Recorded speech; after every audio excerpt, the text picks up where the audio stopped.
আসসালামু আলাইকুম। ওয়ালাইকুম আসসালাম। চাচা আপনার নাম কি? আমার নাম আব্দুর রশিদ মোল্লা। আব্দুর রশিদ মোল্লা। বাড়ি কোথায়?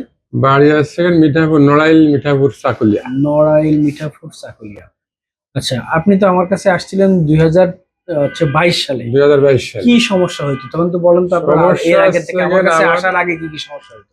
আপনার কাছে আসার আগে আছে না, আমার পেটে ব্যথা হতো, ডাইন পাশের পেটের ভিতরে ব্যথা হতো। তারপরে আমাদের নড়াইলের স্বামী ডাক্তারের কাছে আমি চেক আপ করালাম। ওনারা বললো কি হালকা পেটের ভিতরে ঘা হয়েছে, বললো কিন্তু হালকা ওষুধ দিয়েছে সেরে যাবে।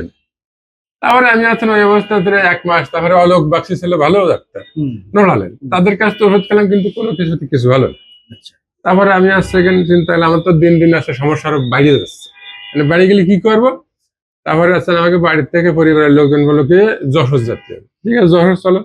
এবারে যশোর যাই আছেন হাসপাতালে, আমার দিল আছেন আলসারের ট্রিটমেন্ট, হাসপাতালের ডাক্তাররা। তারপরে আলসারের ট্রিটমেন্টে আমার কোনো পরিবর্তন হলো না।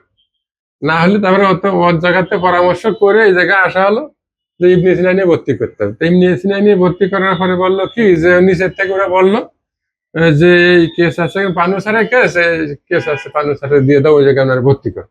তারপরে ওনারা ওই জায়গা ভর্তি করার পরে আমরা একটা পরীক্ষা হয়, একটা পরীক্ষা চলছে কি তো ওটা কোলোনোস্কোপি আর আছে কি ওই যে সিটি স্ক্যান দিছিলাম, CT scan MRI, CT scan দিছিলাম, সিটি স্ক্যান এমআরআই করার পরে ধরা পড়লো যে পায়খানার টিউমার হয়েছে। তারপরে আছেন অপারেশন করা হলো। অপারেশন করার পরে আছেন যে আজকে যে আমি পরে সেকেন্ড এই পায়খানার নাড়ি আছেন টেস্ট করতে দেওয়া হলো ল্যাবে। তারপরে বললো যে ক্যান্সার। ক্যান্সার ধরা পড়ার পরে তারপরে কি করা যাবে এখন আর কি, যে মেডিল্যাব হাসপাতালে যে ওনার কাছ থেকে আমি আছেন কেমো নিলাম 6টা কেমো। এখন যাও কালার আমার ভালো আছি, সুস্থ আছি, এই আর কি। তখন আপনারা আমার কাছে হঠাৎ করে নিয়ে আসলেন, ওই যে পেটে ব্যথা করতো, তারপরে সেই যে পায়খানাও ঠিক মতো হয়তো না, পায়খানা তো আমার বন্ধ হয়ে গেছিল। তখন আমরা পরীক্ষা ব্যবস্থায় করে বললাম যে আপনার আছে এখানে টিউমার হয়েছে, এটা ভালো টিউমার না, অপারেশন করতে হবে। অপারেশন করে দেখে আবার আমরা বললাম যে কোন স্টেজ আছে দেখে তারপর ইয়ে করলাম।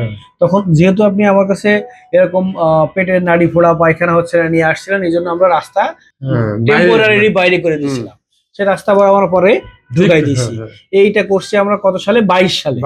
কই দেখি আপনার এখন ওই জায়গায় রাস্তার ওই জায়গা দেখি তো একটু দেখি, ওই যে অপারেশন করছিলাম সেই জায়গা দেখি। গুড, এখন আমরা ঢুকাই দিচ্ছি আমাদের নাই ভিতরে। হ্যাঁ ঠিক আছে, বসে। আচ্ছা, আমাদের এই জায়গাটা একটু ফুলা লাগে। আচ্ছা দেখতেছি। আচ্ছা, তো এইটা হচ্ছে আমরা ঢুকাই দিছিলাম, দিয়ে আপনার সেই 23 সাল 24 সাল 25 সাল শেষ হয়ে যায়। আপনি এখন ভালো আছেন আলহামদুলিল্লাহ, কোনো অসুবিধা নেই। উনি আমাদের কাছে আসলে আসছিলেন যে তার পেটে ব্যথা নিয়ে, তার ডান পাশে পেটে ব্যথা করে এবং তার পায়খানা বন্ধ হয়ে গেছিল। পায়খানা মাঝে মাঝে আছে পায়খানার সমস্যা হইতো। এটা আমাদের কাছে যখন নিয়ে আসে তখন আমরা হচ্ছে এখানে এমার্জেন্সিতে এসে ভর্তি হয়। এমার্জেন্সিতে আসলে আমার আন্ডারে ভর্তি দেয়, দিলে আমি রোগী দেখে বলছিলাম যে আপনার একটু কোলোনোস্কোপি লাগবে। কোলোনোস্কোপি করে দেখা গেল তার হচ্ছে সিকামে গ্রোথ আছে। সিকাম মানে হচ্ছে আমাদের মোটা নাড়ি যেখানে শুরু হয়েছে সেখানে, সেই জায়গায় টিউমার আছে। আমরা দেখে মনে করলাম, সিটি স্ক্যান করলাম। সিটি স্ক্যান করে আমাদের বললো যে ঠিক আছে আপনার এটা অপারেশন করা লাগবে। আমরা অপারেশন করে আলটিমেটলি আমরা আছে সিকাল ম্যালিগন্যান্সির জন্য তার স্টেজ 2 ছিল, সাথে আছে রিস্ক ফ্যাক্টর ছিল, যার কারণে তার কেমোথেরাপি দেওয়া হয়েছে।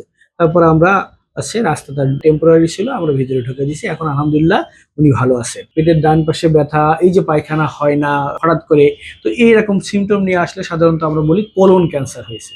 ওনার আসলে কোলন ক্যান্সার হয়েছিল। আমরা কোলন ক্যান্সারের চিকিৎসা করছি আলহামদুলিল্লাহ। উনি আমাদের কাছে আসছিলেন কোলন ক্যান্সারের চিকিৎসা করছি। উনি এই যে 22 সালে অপারেশন হয়েছিল, 22, 23, 24, 25 সাল চলে। তো এখন আলহামদুলিল্লাহ খুব ভালো আছে, এই ধরনের সমস্যা নেই। আমরা রিসেন্টলি পরীক্ষা করেছি, আমরা আশা করতেছি ক্যান্সারের জীবাণু মোটামুটি মুক্ত। তারপর আমরা আরো 1 বছর 5 বছর পর্যন্ত আমরা ওনাকে ফলো আপে রাখবো। ফলো আপে রেখে আছে, তখন আমরা ফাইনালি বলবো। তো এই সমস্যাগুলো নিয়ে দেখেন, একটা ছোট সমস্যা নিয়ে উনি বিভিন্ন জায়গায় ঘুরে বেড়াচ্ছে। এই সমস্যা থেকে কিন্তু তার কোলন ক্যান্সার। উনি তারপরে আমাদের কাছে আসলেন, আসার পরে আমরা দ্রুত তার রোগ ডায়াগনোসিস করে তার চিকিৎসা দিয়েছি। উনি এই জন্য ভালো আছে। সো যদি এই ধরনের কোনো সমস্যা থাকে, এটাকে অবহেলা না করে দ্রুত একজন কোলোরেক্টাল সার্জনের পরামর্শ নিয়ে তার চিকিৎসা নিতে হবে। আমাদের কাছে তো আসলে আপনি লং টার্ম চিকিৎসা নিয়েছেন, তো আপনি আমাদের কাছে চিকিৎসা নিয়ে সন্তুষ্ট কিনা? হ্যাঁ, সন্তুষ্ট। ধন্যবাদ। আমরা নিজেদের স্বাস্থ্য সম্পর্কে সচেতন থাকবো। সবাই সুস্থ থাকবেন, ভালো থাকবেন।